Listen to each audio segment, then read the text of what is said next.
A Natureza e a Necessidade da Nova Criatura, por John Flavel. Capítulo 25 do livro Method of Grace in the Gospel Redemption. Assim que se alguém está em Cristo, nova criatura é. As coisas velhas já passaram, eis que tudo se fez novo. 2 Coríntios 5, 17. Você já viu uma prova de uma participação em Cristo em nosso último discurso, ou seja, pela doação do Espírito? Temos aqui outro assunto da mesma matéria, de um dos maiores e mais nobres efeitos do Espírito sobre nossas almas, ou seja, a sua obra de regeneração ou nova criação. Se alguém está em Cristo, nova criatura é. O escopo do apóstolo no contexto imediato é dissuadir os cristãos de uma parcialidade carnal e pecaminosa em seus aspectos para com os homens. Não despreze-os segundo a maneira do mundo, de acordo com as diferenças externas, mas atente para o valor real interno e excelência que está nos homens. O apóstolo insta por meio dos argumentos. O primeiro tirado da finalidade da morte de Cristo, versículo 15, que era para retirar aqueles planos egoístas e objetivos carnais pelos quais o mundo inteiro está seduzido. O segundo, extraído do novo Espírito, pelo qual os crentes são impulsionados, os que estão em Cristo devem julgar e medir todas as coisas por uma nova regra. Se alguém está em Cristo, nova criatura é. As coisas velhas já passaram. Outrora, nós possuíamos aquele espírito vil, egoísta do mundo que era totalmente governado pelos interesses carnais. Nós devemos agora julgar por uma nova regra, pois somos movidos por um novo princípio, visamos um novo e mais nobre fim. Eis que tudo se fez novo. Com estas palavras, temos 3 partes gerais a serem consideradas distintamente, a saber: 1. A grande questão a ser determinada, se alguém está em Cristo. 2. A regra através da qual isso pode ser determinado, ou seja, ele é uma nova criatura. 3. Esta regra geral, mais particularmente explicada. As coisas velhas já passaram, eis que tudo se fez novo. Primeiro, temos aqui a grande questão a ser determinada. Um homem está em Cristo? Uma questão em cuja determinação devemos ficar em pé ou cair para sempre. Por estar em Cristo, o apóstolo não se refere à profissão geral do cristianismo, o que dá ao homem a reputação a ser participante nele. Mas estar em Cristo significa um interesse nele pela união vital com a sua pessoa e uma participação real em seus benefícios. Agora, esta é a questão a ser determinada, a questão a ser julgada. Nada pode ser mais solene e importante no mundo todo do que ela. Em segundo lugar, a regra pela qual esta grande questão pode ser determinada, ou seja, a nova criação. Se alguém está em Cristo, nova criatura é. Por esta regra, todos os títulos e reivindicações feitas a Cristo no mundo dos que professam devem ser examinados. Se alguém, seja ele o que for, alto ou baixo, grande ou pequeno, letrado ou analfabeto, jovem ou velho, se ele intenciona ter uma participação em Cristo, este é o padrão pelo qual ele deve ser julgado. Se ele está em Cristo, ele é uma nova criatura. E se ele não é uma nova criatura, ele não está em Cristo, não importando quais sejam que seus dotes, dons, confiança e reputação. Uma nova criatura não é nova fisicamente, ele é a mesma pessoa que era antes. Contudo, uma nova criatura, isto é, uma criatura renovada por princípios graciosos, recém-infundidos nela desde o alto, os quais lhe impulsionará e a guiará de outra maneira e para outro fim que nunca atuou antes. E estes princípios graciosos não sendo induzidos a partir de qualquer coisa que era pré-existente no homem, mas recém-infundidos do alto, por isso são chamados neste lugar uma nova criatura. Esta é a regra pela qual a nossa confissão de Cristo deve ser determinada. Em terceiro lugar, esta regra geral é aqui mais particularmente explicada. As coisas velhas já passaram, eis que tudo se fez novo. Ele não se satisfaz em estabelecer esta regra de forma concisa ou expressá-la em termos gerais, dizendo-nos que o homem em Cristo deve ser uma nova criatura. Antes, mais particularmente, ele nos mostra o que esta nova criatura é e quais são as suas partes, ou seja, ambas. Número 1, a parte negativa, as coisas velhas já passaram. Número 2, a parte positiva, todas as coisas se fizeram novas. Por coisas velhas, ele quer dizer todos aqueles princípios carnais, objetivos egoístas e concupiscências carnais que pertencem ao estado carnal, ou o velho homem. Todos esses já passaram, não simples e perfeitamente, mas apenas em parte no presente e totalmente em esperança e expectativa no futuro. Muito brevemente, sobre a parte privativa da nova criatura, as coisas velhas já passaram. Uma ou duas palavras devem ser ditas sobre a parte positiva. Todas as coisas se tornaram novas. Isso não quer dizer que as antigas faculdades da alma são abolidas e novas faculdades são criadas em seu lugar. Mas assim como os nossos corpos podem ser chamados de novos corpos, em razão de seus novos dotes e qualidades induzidos de forma excelente e concedidos a eles em sua ressurreição, assim também as nossas almas são agora renovadas pela infusão de novos princípios de graça nelas, na obra da regeneração. Essas duas partes, a saber, a parte negativa, as coisas velhas que se passaram, e a parte positiva, a renovação de todas as coisas em seu interior, compreende toda a natureza da santificação, o que em outras partes das Escrituras é expresso por frases equivalentes. Às vezes, despojar-se do velho homem e revestir-se do novo homem. Efésios 4, 24. Às vezes, morrer para o pecado e viver para a justiça. Romanos 6, 11, que é a mesma coisa que o apóstolo aqui pretende, pelo passar das coisas velhas e o fazer novas todas as coisas. E porque este é o trabalho mais excelente, glorioso e admirável do Espírito que é ou pode ser feito no homem neste mundo. Portanto, o apóstolo afirma isso com uma perspectiva, uma nota de observação especial. Eis que tudo se fez novo. Diariamente contemple e admire esta maravilhosa e surpreendente mudança que Deus fez nos homens. Eles estão vindo das trevas para a sua maravilhosa luz. 1 Pedro 2,9. Fora do velho, por assim dizer, para um novo mundo. Eis que tudo se fez novo. Assim, observe, doutrina, que a criação por Deus de uma obra sobrenatural da graça na alma de qualquer homem é a certa e infalível prova de uma participação salvífica em Jesus Cristo. Adequadas são as palavras do apóstolo em Efésios 4, 20 ao 24.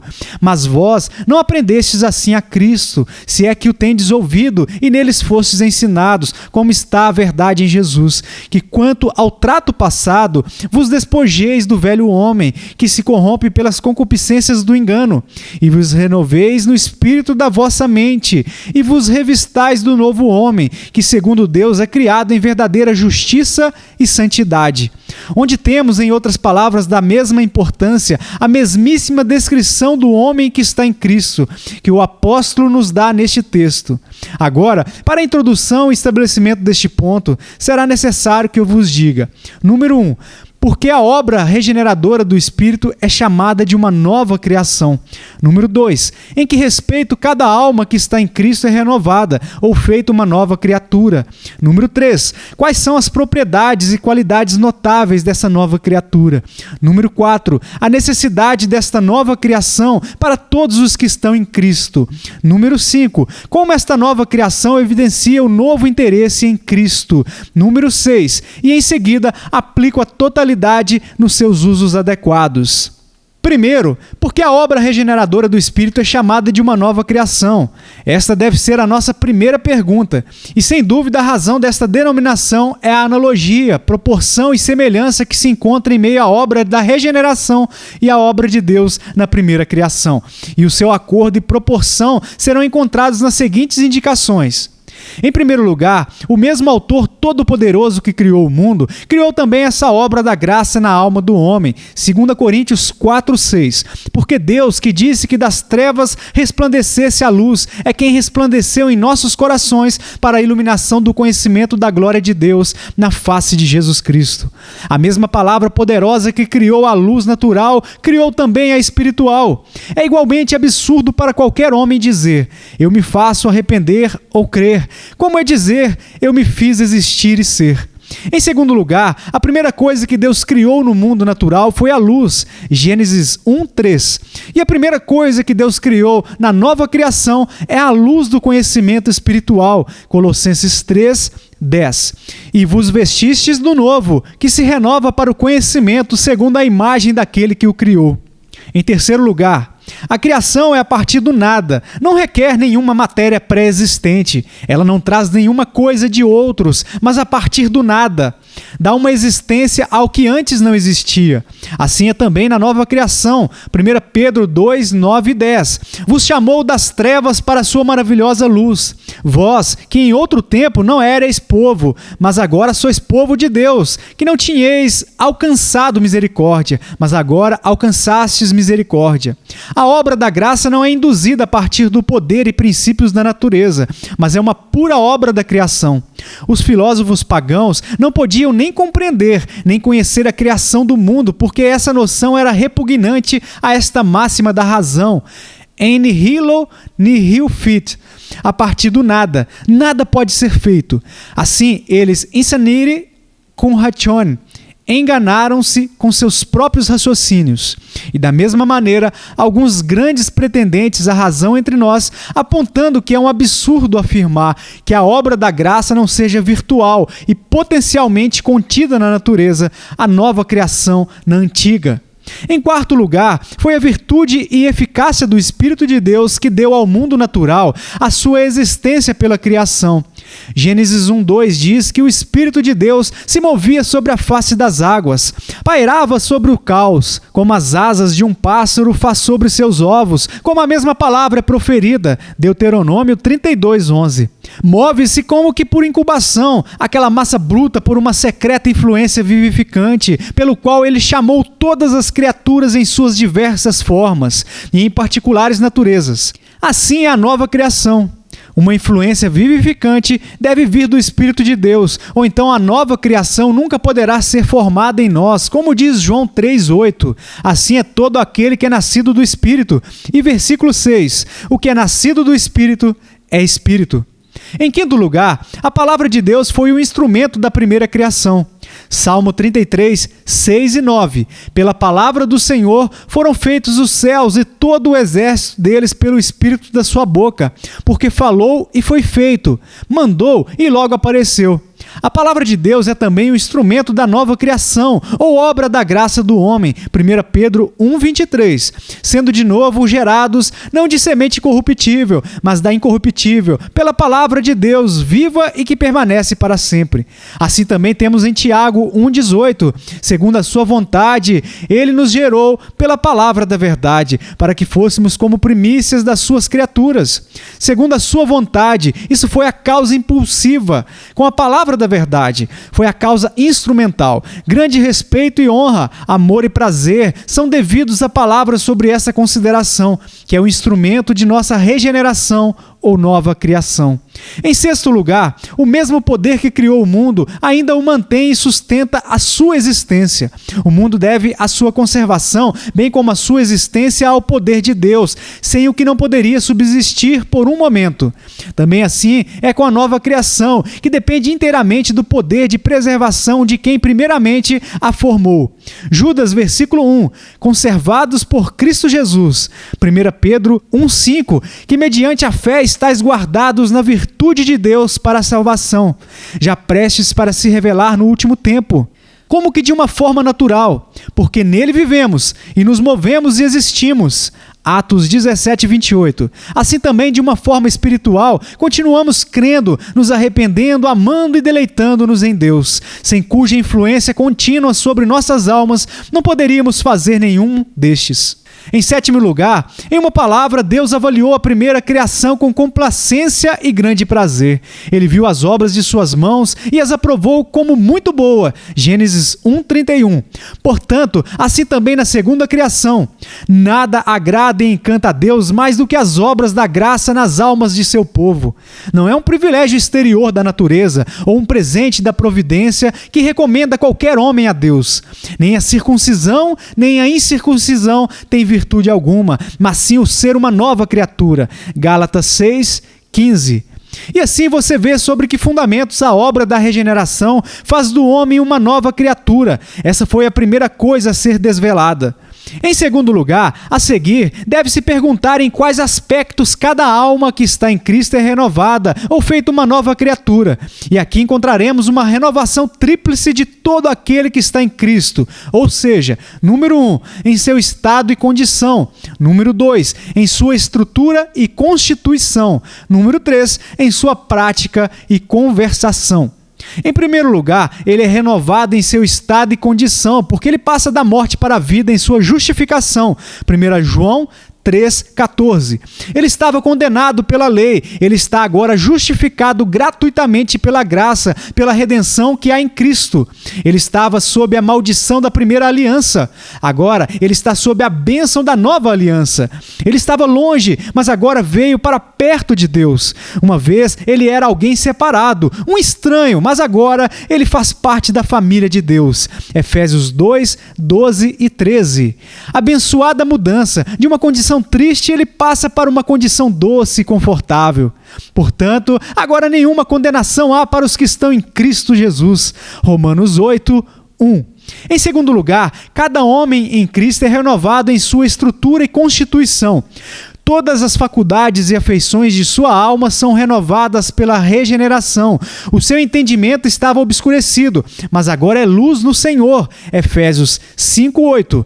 Sua consciência estava morta e presa, ou cheia de culpa e horror, mas agora torna-se afetuosa, atenta e cheia de paz. Hebreus 9:11.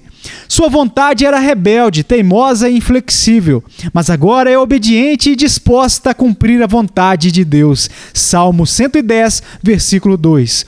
Seus desejos uma vez ansiavam e eram desperdiçados na busca de vaidades. Agora eles estão voltados para Deus. Isaías 26, 8. Seu amor que delirava ternamente iludido por objetos terrenos, agora é absorvido pelas excelências infinitas de Deus e de Cristo. Salmo 119, 97. Sua alegria esteve uma vez em ninharias e coisas vãs. Agora, sua alegria está em Cristo Jesus. Filipenses 3, 3. Seus temores uma vez eram as criaturas nocivas. Agora Deus é o objeto de temor e reverência. Atos 9, 31. E o pecado tornou-se objeto de medo e cautela. 2 Coríntios 7, 11. Suas esperanças e expectativas eram apenas para o mundo presente, mas agora ele espera pelo que há de vir. Hebreus 6,19. Assim, a alma em suas faculdades e afetos é renovada. O que sendo feito, os membros e sentidos do corpo precisam ser destinados e utilizados em novos serviços, não mais para serem armas da injustiça, mas instrumentos de serviço a Jesus Cristo. Romanos 6,19. E assim, todos os que estão em Cristo são renovados em sua estrutura e constituição. Em terceiro lugar, o homem em Cristo é renovado em sua prática e conversação. Os seres funcionam sempre de acordo com as suas naturezas. Agora, os regenerados não são o que eram antes. Não podem andar e agir como uma vez eles fizeram. Efésios 2, 1 ao 3. E vos vivificou, estando vós mortos em ofensas e pecados, em que noutro tempo andaste segundo o curso deste mundo. Eles eram levados como a água pela força da maré, pela influência de suas próprias naturezas corruptas e os costumes e exemplos do mundo. Mas o caso está agora alterado. Assim, em 1 Coríntios 6,11, o apóstolo expôs aos crentes os antigos companheiros no pecado e lhes diz: e é o que alguns têm sido, mas haveis sido lavados, mas haveis sido santificados. O mundo está agora bem alterado quanto a você, graças à graça de Deus por isto. Essa maravilhosa mudança de prática, que é tão universal e notável em todos os regenerados, imediatamente após a sua conversão, deixa o mundo surpreso com eles. E acham estranho que você não corra com eles no mesmo desenfreamento de dissolução, blasfemando de vós. 1 Pedro 4, 4. Eles acham estranho, essa palavra significa ficar de pé e olhar, como a galinha que chocou ovos de perdiz quando ela vê os pintinhos que ela trouxe à luz, tira as asas e voa para longe deles. Assim fazem os homens do mundo, ficam espantados ao ver seus antigos companheiros de pecado, cuja língua uma vez foi vã e terrena, talvez profana e imunda, agora estarem orando, falando sobre Deus, sobre o céu e sobre as coisas espirituais, não tendo mais relação com eles quanto ao pecado, a não ser por meio de repreensão e advertência. Isto espanta o mundo e os faz olhar com um estranho olhar admirado em relação ao povo de Deus. Em terceiro lugar, a seguir, investigaremos as propriedades e qualidades dessa nova criatura e mostraremos a você, segundo a nossa capacidade, o que elas são. Mas, leitor, não espere aqui um relato exato e preciso do que é um tão grande mistério, pois se perguntas podem ser feitas sobre uma simples mosca, que pode deixar confuso o maior filósofo ao respondê-las. Quanto mais podemos conceber essa grande e maravilhosa obra de Deus, a mais misteriosa e admirável de todas as suas obras, que supera os entendimentos dos cristãos mais iluminados. Quão pouco sabemos sobre a natureza, propriedades e operações dessa nova criatura. Até onde Deus revelou aos nossos fracos entendimentos, podemos falar sobre isso. Em primeiro lugar, a Escritura fala dela como uma coisa de grande dificuldade a ser entendida pelo homem. O vento assopra onde quer, e ouves a sua voz, mas não sabes de onde vem, nem para onde vai. Assim é todo aquele que é nascido do Espírito. João 3:8. A origem dos ventos é uma questão de grande dificuldade na filosofia. Nós ouvimos o ruído do vento, sentimos a sua força poderosa e observamos os seus efeitos estranhos. Mas não sabemos de onde vem nem para onde vai. Pergunte a um homem: você ouviu o vento soprar? Sim. Você sente ele soprar? Sim, muito evidentemente. Você vê os efeitos dele arrastando e derrubando as árvores? Sim, muito claramente. Mas você pode descrever a sua natureza ou declarar a sua origem? Não, isso é um mistério que eu não entendo. Ora, é justamente assim com aquele que é nascido do Espírito. O Espírito Santo de Deus, cuja natureza e operações entendemos bem pouco, vem do céu, vivifica e influencia nossas almas, derrota e mortifica as nossas concupiscências pela sua onipotência. Esses efeitos do Espírito em nós experimentamos e discernimos de forma sensível, mas como o Espírito de Deus veio inicialmente e vivificou as nossas almas e produziu esta nova criatura em si, entendemos um pouco mais sobre isso do que como se formam os ossos no ventre da mulher que está grávida. Eclesiastes 11:5. Por isso a vida da nova criatura é chamada de uma vida escondida. Colossenses 3:3. A natureza dessa vida não está apenas totalmente escondida de todos os homens carnais, mas em grande medida esta vida está oculta e desconhecida aos homens espirituais, apesar de serem eles próprios os sujeitos dela.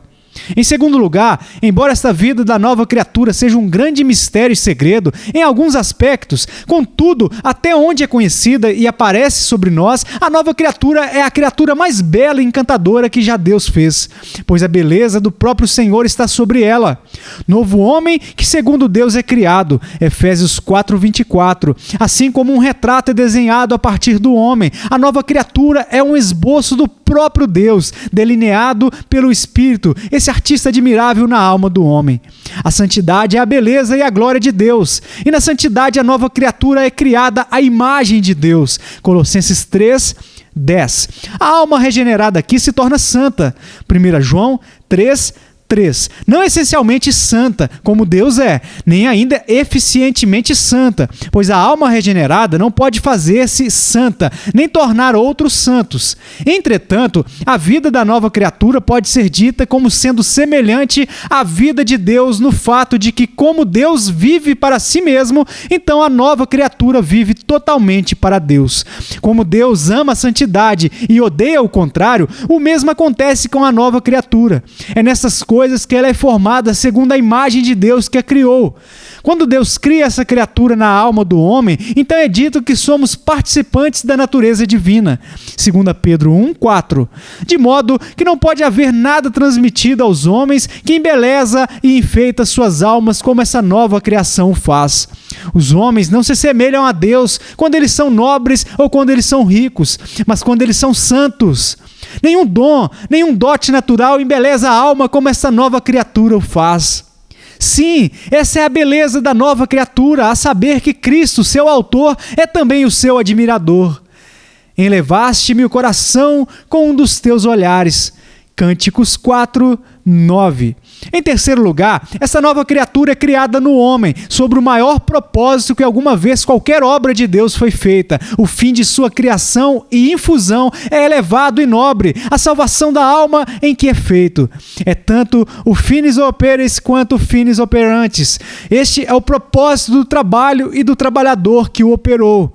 Quando recebemos o fim da nossa fé, nós recebemos a salvação de nossas almas. Salvação é o fim da fé, como a morte é o fim do pecado, também a vida eterna é o fim da graça.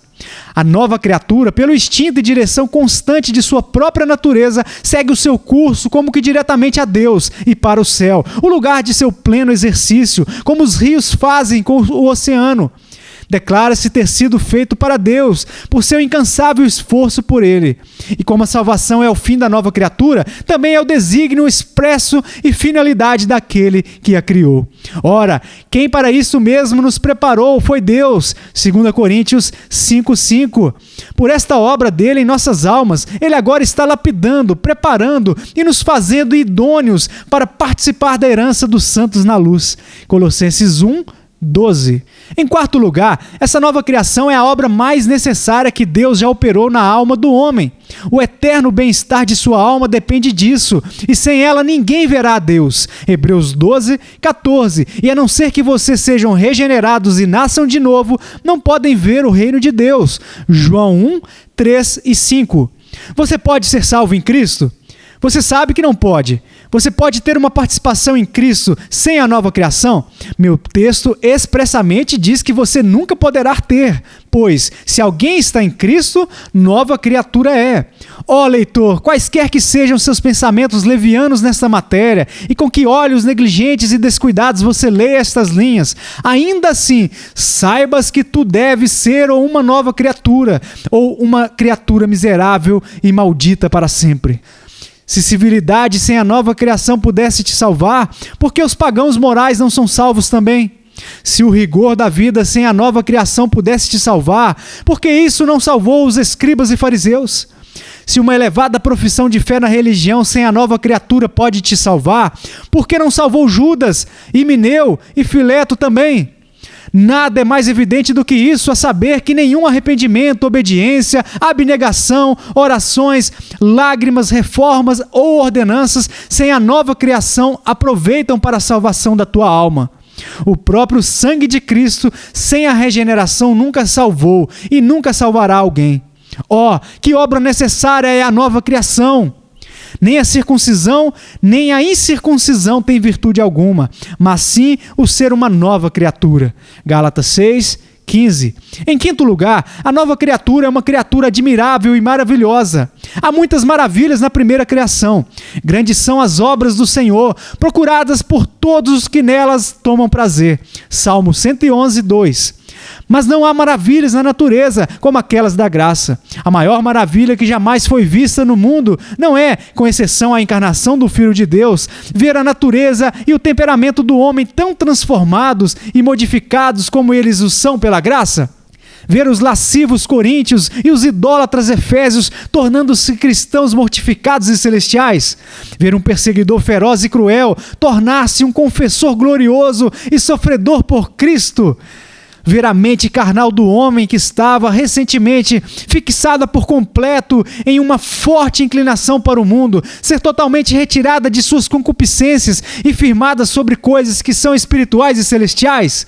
Certamente não foi um milagre maior ver Lázaro sair do seu sepulcro do que é ver a mente morta e carnal saindo de suas concupiscências para abraçar a Jesus Cristo.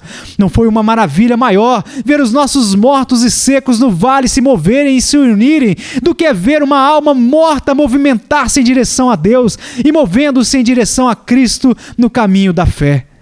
Em sexto lugar, a nova criatura é uma criatura imortal, uma criatura que nunca verá a morte. João 4,14. Há na alma do homem uma fonte de água que jorra para a vida eterna. Eu não vou aventurar dizer que é imortal em sua própria natureza, pois é apenas uma criatura, como o meu texto a descreve. E sabemos que infinitude essencial está na propriedade comunicável de Deus. A nova criatura tem tanto começo e sucessão, e, portanto, também pode ter um fim, como a qualquer coisa em si, ou sua própria natureza. A experiência também nos mostra que é capaz tanto de aumento e diminuição, e pode ser aproximada da morte. Apocalipse 3, 2. A obra do Espírito nos crentes pode estar prestes a morrer, mas apesar de sua perpetuidade não fluir de sua própria natureza, flui da aliança e das promessas de Deus, o que a torna uma criatura imortal, quando todas as outras excelências no homem vão embora, como na morte. Jó 4:21. Apenas esta excelência permanece. Os nossos dons podem deixar-nos, nossos amigos nos deixam, nossas propriedades nos deixam, mas nossas graças nunca nos deixarão. Elas sobem com a alma em que são inerentes, na glória, quando o golpe da morte separa a alma do corpo. Em sétimo lugar, a nova criatura é uma criatura celestial, os quais não nasceram do sangue, nem da vontade da carne, nem da vontade do homem, mas de Deus. João 1,13. Sua descida e origem é celestial, é espírito nascido do espírito. João 3,6. Seu foco é o céu, e lá estão todas as suas tendências. Salmo 63, 8. Seu próprio alimento, da qual vive, são coisas celestiais. Salmo 4, 6 e 7. Ela não pode alimentar-se como outras criaturas fazem das coisas terrenas. O objeto de toda a sua alegria e amor está no céu. Quem tenho eu no céu senão a ti? Salmo 73, 25. As esperanças e expectativas da nova criatura estão no céu. Ela procura por pouco neste mundo, mas espera pelo refrigério do Senhor. A vida da nova criatura sobre a terra é uma vida que espera paciente por Cristo. Seus desejos e anseios são pelo céu. Filipenses 1, 23. A carne de fato permanece e gostaria de adiar, mas a nova criatura se apressa e de bom grado partiria. 2 Coríntios 5, 2. Ela não está em casa enquanto está aqui. Ela é do céu e não pode ficar quieta, nem a alma suportará sua habitação terrestre. A será assim até ela voltar para o céu. Em oitavo lugar, a nova criatura é uma criatura ativa e laboriosa. Tão logo ela nasce, já está agindo na alma. Eis que ele está orando. Atos 9, 11. A atividade é sua própria natureza. Se vivemos em espírito, andemos também em espírito. Gálatas 5, 25. Também não devemos nos admirar pelo fato de que ela esteja sempre ativando e estimulando a alma, vendo que a atividade em obediência foi a finalidade para o que foi criada. Porque somos feitura sua, criados em Cristo Jesus para as boas obras. Efésios 2, 10. E aquele que realiza os deveres da religião, por esse princípio da nova criatura, ou a natureza, vai, na medida em que o princípio atua nele, agradar-se em fazer a vontade de Deus, regozijar-se no caminho de seu mandamento e encontrar o mais doce prazer nos caminhos do dever. Em nono lugar, a nova criatura é uma criatura que se desenvolve, crescendo de força em força. 1 Pedro 2, 2. E transformando, mudando a alma em que ela está submetida de glória em glória. 2 Coríntios 3, 18. As tendências vigorosas e busca constante dessa nova criatura é atingir sua exata perfeição e maturidade. Filipenses 3, 11. Ele não pode suportar restrição e limites à sua vontade. Aquém da perfeição, cada grau de força que alcança apenas aguça e aprimora seus desejos por graus mais elevados. Após este relato, ela tem grande prazer nas ordenanças de Deus, nos deveres da religião e na comunhão dos santos, pois são auxílios e melhorias à mesma, fim de seu grande propósito. Em décimo lugar, a nova criatura é uma criatura de preservações maravilhosas. Há muitas maravilhas da providência divina na preservação de nossas vidas naturais, mas nada como aquelas pelas quais a vida da nova criatura é preservada em nossas almas. Há momentos críticos de tentação e deserção, em que ela está pronta para morrer. Apocalipse 3:2. Os graus de sua força e vivacidade são, por vezes, infelizmente, abatidos, e suas operações doces e confortáveis descontinuadas. Apocalipse 2, 4. As evidências pelas quais a sua existência em nós era habitualmente encontrada podem ser, e muitas vezes são, obscurecidas. 2 Pedro 1, 9. E a alma na qual ela está pode tirar conclusões muito tristes sobre a questão e circunstância, concluindo que sua vida não apenas está em perigo, mas bastante extinguida. Salmo 51, 10 ao 12. Mas apesar de estar prestes a morrer, Deus maravilhosamente preserva-a da morte. Ela tem também o seu reavivamento, assim como seus períodos de fraquezas. E assim você vê quais são as características encantadoras e ilustres da nova criatura. Em seguida, em quarto lugar, demonstraremos a necessidade dessa nova criação para todos os que estão em Cristo e que por Ele esperam alcançar a salvação. E a necessidade da nova criatura aparecerá de diversas maneiras.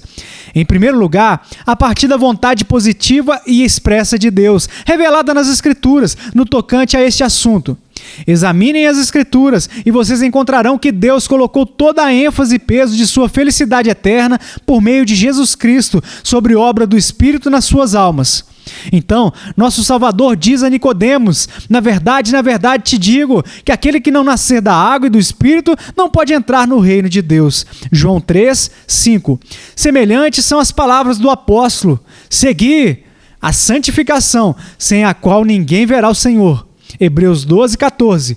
E embora alguns pensem que os seus privilégios de nascimento, gozo de ordenanças e profissões religiosas podem recomendá-los à aceitação de Deus sem esta nova criação, ele prova assim quão irracional e sem fundamento são todas essas esperanças.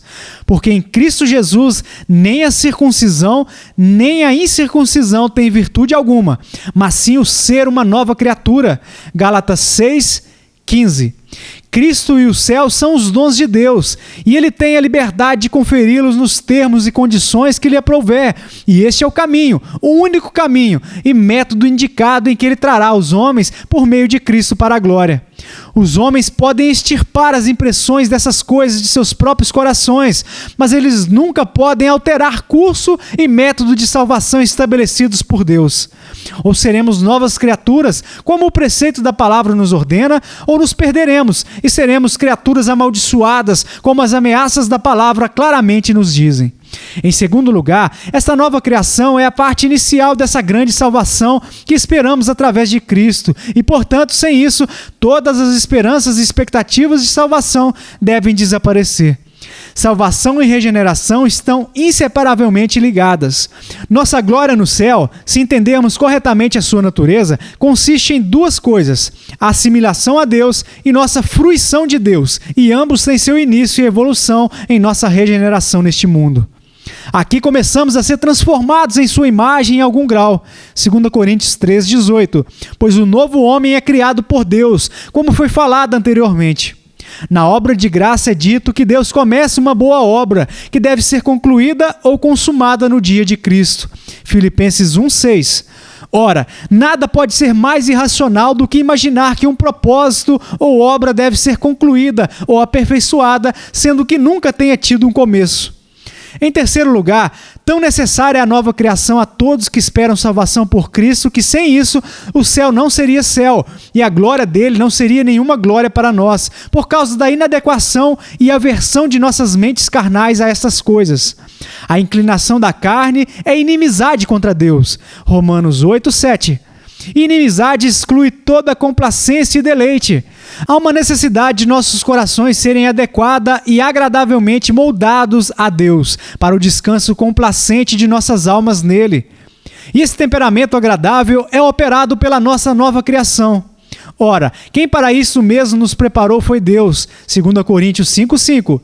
Regeneração, veja, é a obra ou moldar do espírito de um homem em um temperamento agradável, ou como está em Colossenses 1, 12, nos fazer idôneos para participar da herança dos santos na luz.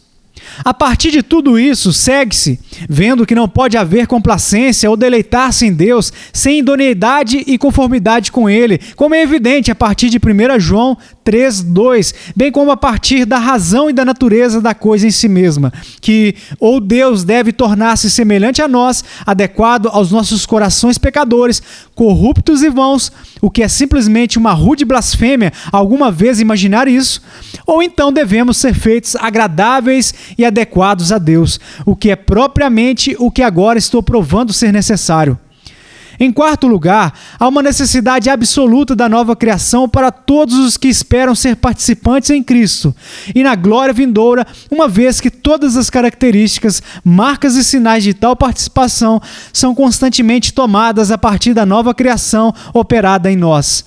Olhe para todas as marcas e sinais de participação em Cristo, ou salvação por meio dele, que se encontram dispersas nas Escrituras, e você encontrará a pureza do coração.